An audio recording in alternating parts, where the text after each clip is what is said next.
Љубиша Видојковиќ доби 6,5 години затвор за сообраќајката во која загина студентката Афросина Цековска од Крива Паланка.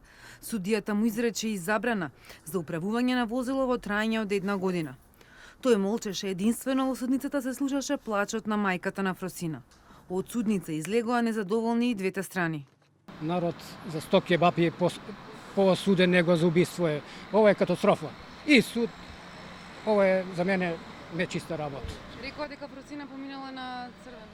Па ни предпоставки, кај се доказите, кај е снимката од семафорот. Ги нема никаде. Предпоставуваат, секој предпоставува. 6,5 години за возач кој што поминал на зелено светло на семафорот, за нас е незамисливо. Ако овој суд не го земел во предвид, сметаме дека апелации во секој случај ќе врати пресудата назад, ќе укине и потоа повторно ќе биде донесена една законита одлука. Емоции и тензии имаше уште за време на завршните зборови. Како и да одлучи судот, јас сум осуден до животно, рече Видојковиќ. Рече дека жали и се кае.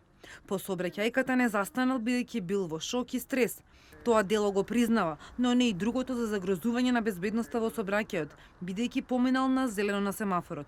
И неговиот адвокат вината за сообраќајката ја посочи кон Афросина и побара ослободителна пресуда. Повикувајќи се на вештаците, рече дека пешакот претрчал на црвено, односно зелено за возила, и ја предизвикал опасната состојба.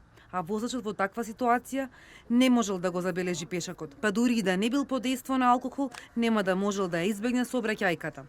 Ова предизвика жестока реакција кај родителите, особено кај мајката, која го запраша адвокатот како може така да зборува. Обвинителката пак побара осудителна пресуда. Рече дека се докажало обвинението, според кое Видојковиќ под дејство на алкохол одреден за прека 23 промили и со брзина од 85 км на час, не почитувајќи ги сообраќајните правила, ја предизвикал трагичната сообраќајка. Поради сомнежите на семејството Цековски, обвинителката потенцираше и дека Видојковиќ седел зад воланот во моментот на незгодата, а за тоа непобитен доказ е ДНК анализата.